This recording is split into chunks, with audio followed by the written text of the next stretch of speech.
Hi, my name is Stormy Nelson, and I'm a licensed clinical social worker. I'm also the co-founder of Focal Point, a mental health therapy agency that is here in Salt Lake County as well as Utah County. Hi, my name is Michael Adams. I'm the co-director of the Utah Black Student Union Alliance. I'm also a Check and Connect mentor. So, Michael, you and I met at a conference 3 years ago, Promising Youth Conference, which is a conference that is for students and for mental health professionals. So, kind of in the same wheelhouse. There were different conversations. We got to know each other more. You got to know what I do as a mental health therapist. And at the time, can you kind of explain like what your role was and currently still is when it comes to students? At that time, I was just coming into my Check and Connect role as a mentor. That conference served as a training ground for us mentors to develop our program, to continue to improve our program, and to also connect with others in the field and also other professions that intersect with our goal of helping students. Part of the reason that like I come up to you, which was funny, that when I came up to UNG was initially I was like more Black people, and then went up and started conversations, and here we are today with it. But some of the other work that you do is with the Utah BSU Alliance. So can you talk a little bit about that? My involvement with the BSU began with students approaching me in my high school about being an advisor for their BSU.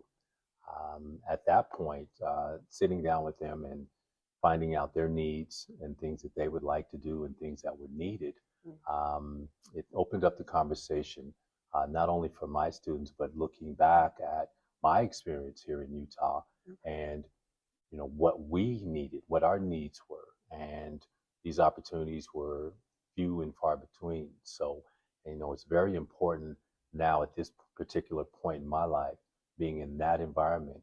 It's important for me to assist those students and guide them and help cultivate a strong BSU culture. Awesome. Something that I've enjoyed about moving into the private practice space is I have shifted completely like the type of clientele that I was working with. And so a lot of the people that are at our office now are people of color, but a lot of the times Black individuals. And so, I appreciate that it was like through the work that you're doing and through the work that I'm doing that we were able to come together where I get to create or I guess link clients to a social space out in the community, so that they can get more involved in what's happening and really root themselves better into their identity as who they are.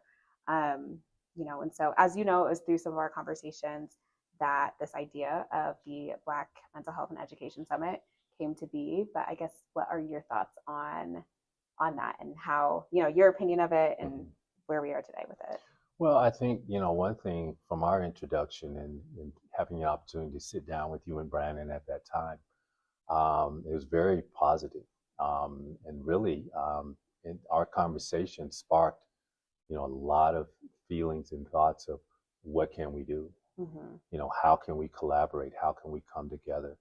And, when you're in those spaces, that opportunity is not always present.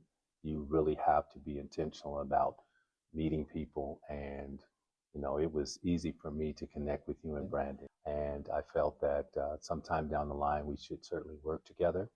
I really believe that when we started with the BSU, we started thinking about how can we incorporate and bring in others in our community to help serve our young people, not just educators, but those who wish to serve and who want to connect. And I think, especially with mental health and with education, we intersect at various points. For sure. Yes. Like we are the ones, like as mental health, like Black clinicians in our community, right? We're the ones that have all these Black youth in our offices.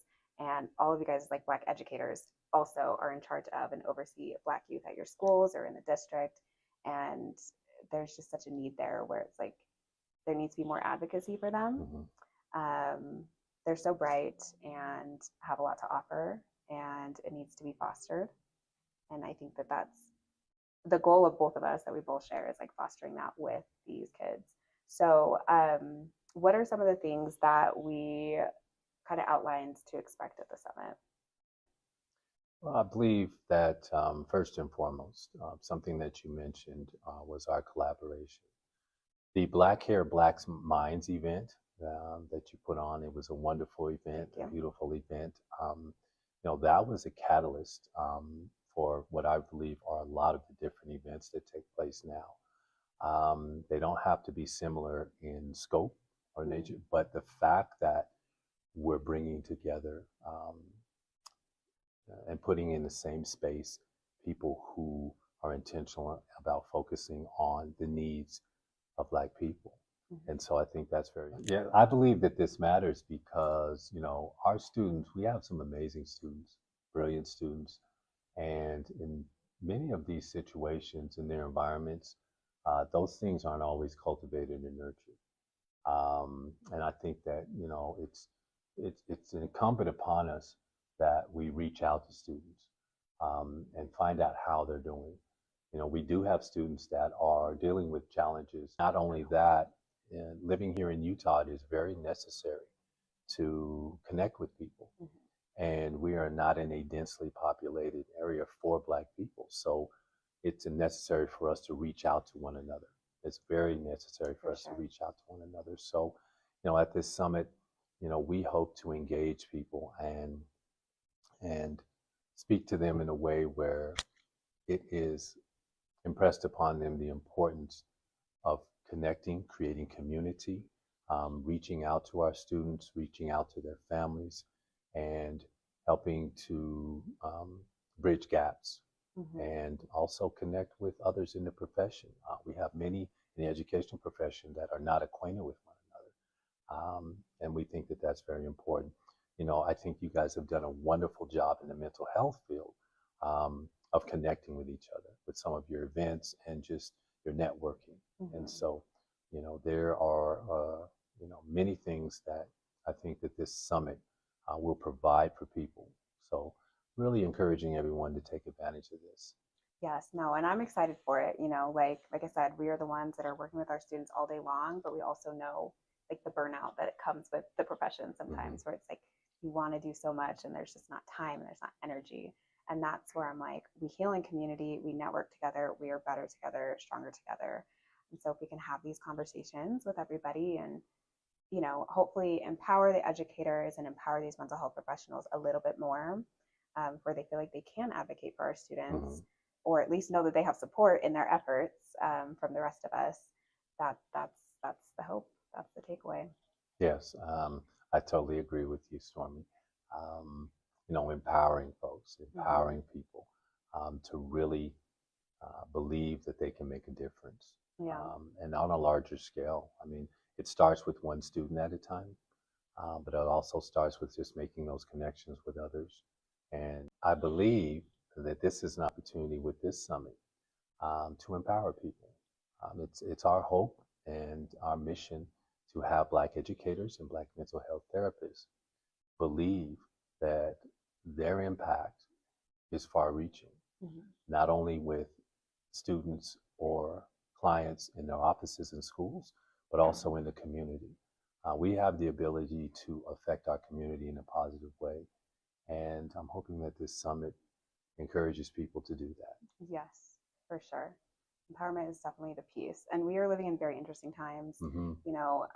There is a lot of House bills and other things that keep getting passed and put forward that do affect our students and do affect our educators. And, at the moment, knock on wood, don't affect our mental health professionals, but we're in this together, and like I said, we are greater together. And so, I don't know, this is going to be a space to kind of talk about these things, talk about the barriers that are there in place and find ways to not maneuver around them, but empower each other so that we feel like that we still have power despite, bills being signed into law. Right.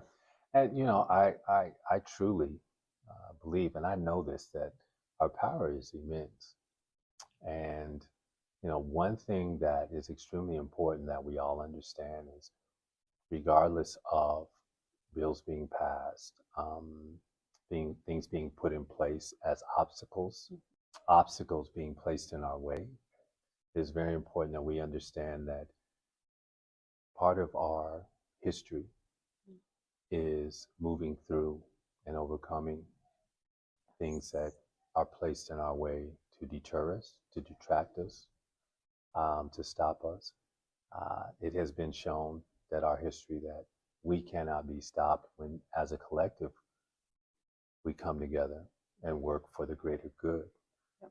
And so, this is an opportunity for, once again, for, folks to come together, understand that, acknowledge that, and we are powerful together, as you mentioned, and I appreciate you saying that.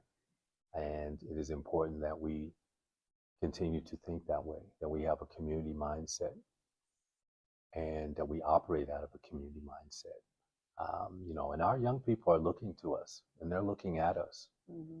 And, as professionals, as adults, as parents, it's important that we show unity, we show solidarity, and with the understanding of, that is something historically that has moved us forward. Mm. So, this is once again a great opportunity. All right. Well, thank you. So we have had a lot of great donors and people ready to help support just this initiative as we move forward and create this community space for our professionals. So we encourage you to register. You can go to focalpointout.com/summit, or you can find other links through Eventbrite, typing in Black Mental Health and Education Summit for Utah. And we hope to see you there.